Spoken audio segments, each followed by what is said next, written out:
Good evening, everyone, and welcome to my Tuesday night live Principles of Good Health, or perhaps I should say Principles of Gut Health, because over the last few weeks, apart from last week, which was celebrating September Organic Month, I've been running a series of talks with regards to how we can support best digestive health, and I focused in on some specific topics and some have been more general. I'm really proud to say I'm really pleased. When I had a look, I hadn't quite realised that these lives that I do here in my group, that you may be watching as a live, but you may be watching as a video on my YouTube channel. I'm really proud and quite excited to say that when I look today, I've actually got 100 videos on my YouTube channel. So go and check out Peyton Principles Natural Health. There is loads of information there. I started these at the beginning of 2020, long before COVID, we knew about it really. So beginning of 2020, it was my mission to start doing regular lives and to share as much information as I can. And yeah, I've now done 100 of these lives, 100 videos are now on my YouTube channel, which is great. And I'm sure there'll be something of interest to you with particular health concerns and just general health and well-being. So let me get on to tonight's talk. At any time, if you've got any questions with regards to something I say, if something particularly resonates with you or you're not sure about something, do put a comment in. I can see comments coming up and I can always go back to that later on. That's if you're watching this live. So tonight I thought I would talk about constipation, give a little bit of a definition. I'm going to talk about why I disagree with the definition by the NHS, and I'll explain why. What are the common causes? Because when we can start to look at common causes and get to the root cause, then we can start to look at some of the best ways to really help this and to really get things moving. So constipation, yes, it can be just an inconvenience. It can be painful. It can lead to quite intense bloating. It can possibly lead to more wind. And it's just not a great environment in the gut when we've got waste hanging around for longer than it should. And it's not good because we'll end up with water being drawn out of the stools and we'll get toxins being reabsorbed back into the bloodstream. And it just creates an unfavourable environment for the growth of beneficial bacteria. It just makes it all a little bit unhealthy. So naturopaths have always said that health starts in the gut. And when we look at the NHS definition of what constipation is, they would say it's if you have less than 3 bowel movements a week, that would be classified as constipation. Now, the reason why I disagree with that is for some of the reasons that I've just said.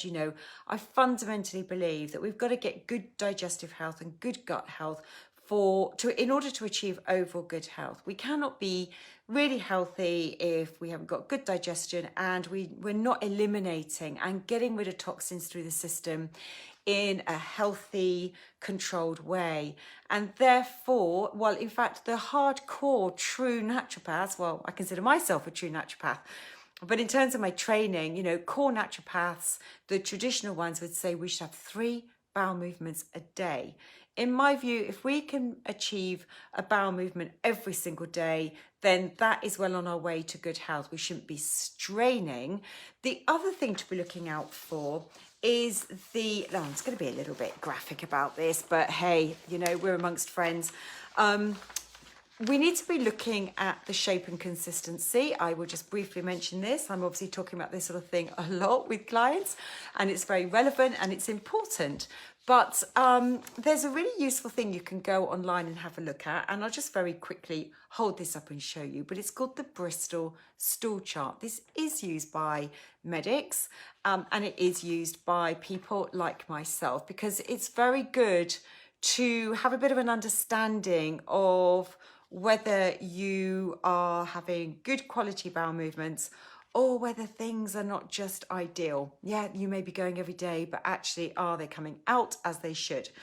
Now, if they're coming out like little pellets, like rabbit droppings, little small hard lumps, or if they are coming out formed but quite hard and solid and lumpy with loads of cracks in, well, quite frankly, that is actually a form of constipation, even if you're going every day.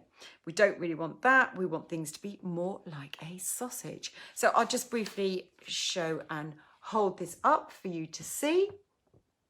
So give you an idea, types 1 and 2. In fact, I'll just go up and show you at the other end of the scale. We start moving more towards what we consider to be constipation, diarrhea. But yeah, 1 and 2 are the ones that are considered to be like constipation. So if you feel this is you, then what are the common causes? Common causes for this are dehydration, types of medications. If you're on certain medications and you look at the side effects, then it may say that they contribute to constipation. A lot of pain medication can be linked to constipation and make things all a bit sluggish. Suboptimal thyroid. You know, if the thyroid is sluggish, this can lead to, it can be quite an obvious sign for me when I'm looking at clients' symptoms to wonder if the thyroid is actually performing as optimally as it can. Poor digestive secretions, dysbiosis, when we've got an imbalance between good and bad bacteria. Particularly for females, this one, hormone estrogen dominance may cause constipation, stress and anxiety, a busy, hectic lifestyle, lack of fibre, and a calcium and magnesium imbalance. So we'll go through some of these, and these will link into some of the things that you can do to try and help your bowel movements move more regularly. But some of the symptoms associated with this are quite common ones. I've mentioned the bloating, the distended abdomen, wind, and discomfort and pain. But you may be surprised to understand that some symptoms that may be occurring elsewhere in the body may have its roots in what's going on with poor elimination. So skin problems, the skin is an eliminatory organ. So if you've got poor bowel movements and we're not eliminating the toxins out of the body, because let's face it, this is how the body is getting rid of the bulk of its toxins, then, you know, they're going to reappear. They get reabsorbed from the bowels back into the bloodstream. They've got to go somewhere. So they may end up appearing out through the skin. No two people are the same. It could be spots on the face. It could be spots elsewhere. It could be a rash. It could contribute to eczema. So any skin conditions you have, do think about whether your bowel movements are as optimal as they could be. So skin conditions is one. Headaches and fatigue, they could be linked back to sluggish bowel movements like constipation. Joint pain, you know, these toxins do go somewhere. Naturopaths would say they could end up being deposited around your joints and may contribute to joint pain. And female hormonal problems. So toxicity, this is managed through our liver. Our liver is a master organ for detoxification. It has a really, really major role in breaking down toxins and helping them put them into a safe form so they can be safely eliminated through the body. Through the bowels is a major organ of elimination. Also the kidneys. Some toxins go via the kidneys in a water-soluble form. So if our toxins are hanging around in the bowel for too long, they can be reabsorbed back into the bloodstream. They may find their way back to the liver, putting an additional burden on the liver. They've got to retoxify them all over again, and on top of all the other roles it's trying to do. The liver has many, many roles in the body. It's an amazing organ. Now, it has a very important role to play in hormone metabolism and managing female hormones. So if you do have an element of PMS or estrogen imbalances, or you're going through the menopause, stop and think about what's going on with your bowel movements, because it could be contributing to part of the problem. So let's go and have a look at some of the things that you can do, natural ways to support your bowel movements. First of all, stop and think about your digestive function. Are you chewing food well? Are you taking time to eat your food? Are you sitting at a table without distractions? Are you not looking at your phone? Are you not watching TV?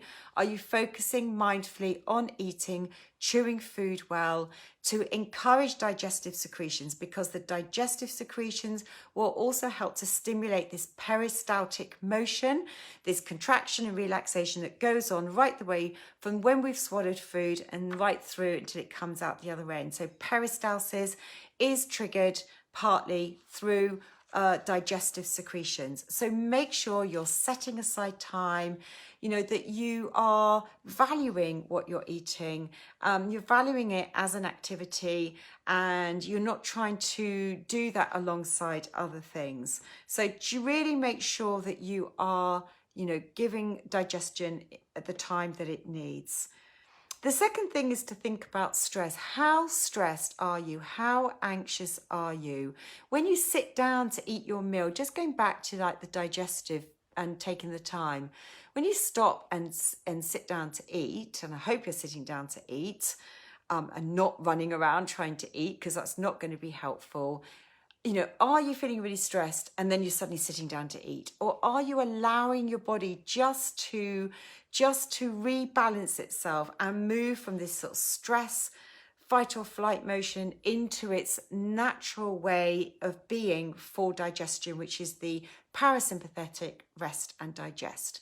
Are you allowing yourself to try and get back into that mode? Because that's when the optimal digestive secretions will occur. Digestion is hindered when we are stressed. It's not going to help constipation at all. So just take a moment, do some deep breathing, go for a short walk, just try and recollect yourself before you sit down to eat. But deep abdominal breathing is something I come back to time and time and time again on these videos and also with clients, because it really does make a massive difference. It just resets the body from being stressed to trying to rebalance it into its rest and digest parasympathetic phase in order to be able to optimally digest food.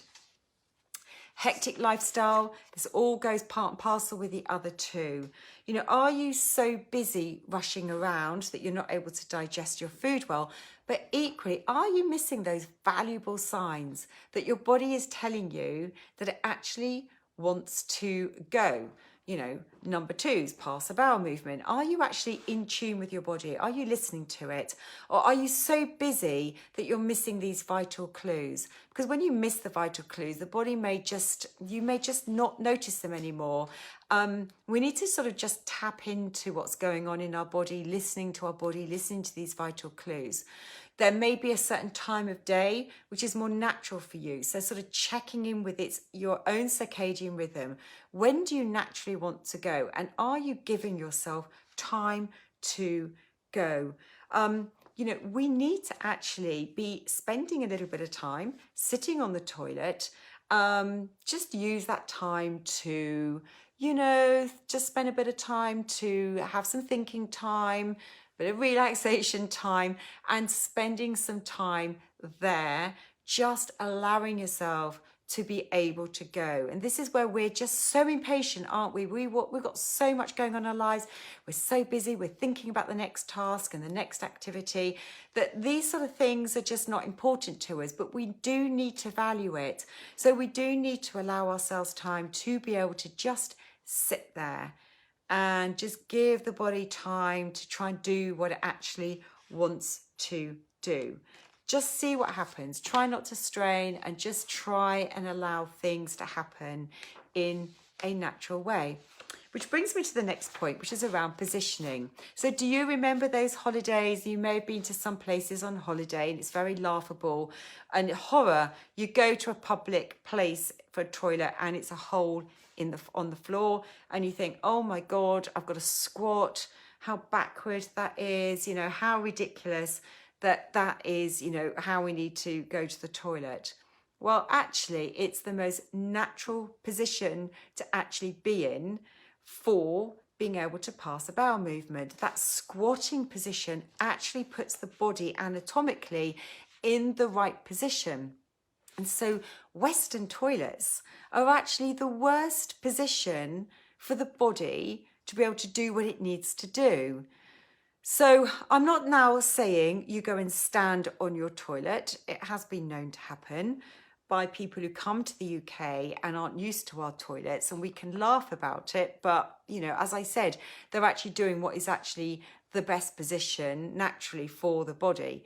I'm not saying go and stand on your toilet, but actually getting a little footstool in your bathroom, and, you know, when you're just sitting there and putting your feet up on a footstool can actually help to get the body in a better position to be able to encourage things to pass along.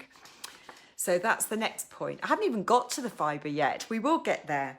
Massaging. So massaging our colon is really helpful. So starting in the lower right pelvic area and coming up vertically and then horizontally across roughly where your navel is, and then down the left hand side to your left pelvic area, gently massaging, circular movements and massaging up and around that area is really, really helpful for things that get stuck and get sluggish. Really helpful to get things moving.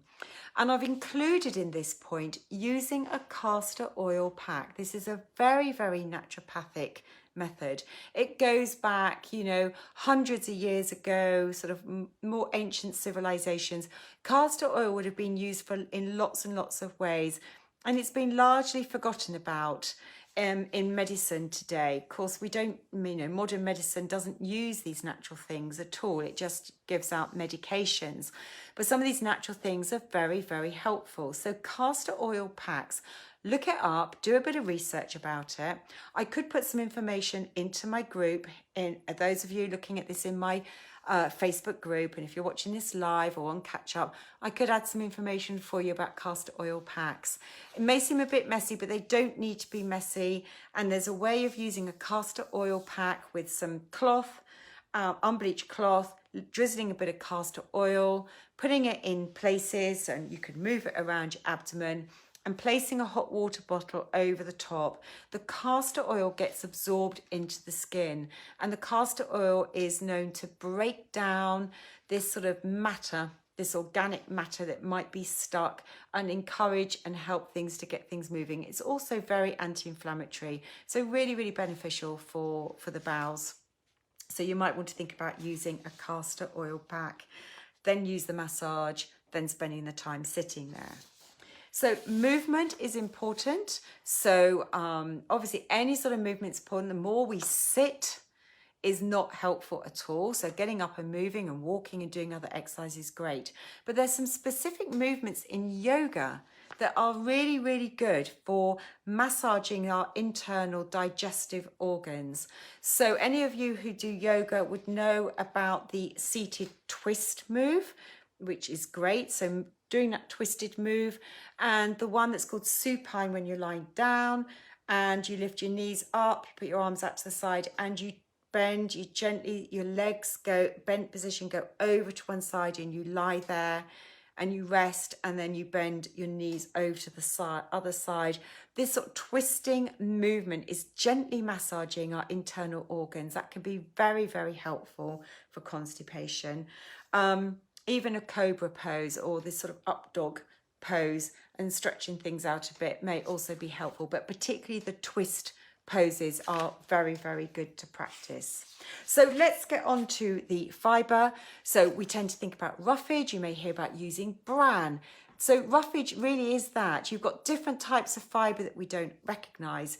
So we've got our insoluble fibre. Those are going to be your woody stems, the skins on the fruit, things like bran. They are very rough and they can be a bit irritating to the gut wall. And we do need some of that in our diet. This is known as insoluble fibre. But what can be very, very helpful for things that get a bit stuck is increasing the amount of soluble fibre in your diet. Soluble fibre is going to encourage water into the bowel. It's going to help to keep things soft and formed and help to get things moving. So we need the bulk, but we need the bulk in a gentle way to be able to move through. So some really useful types of soluble fibre and sources are oats, but I wouldn't have them as an overnight oats raw. I would have them in cooked.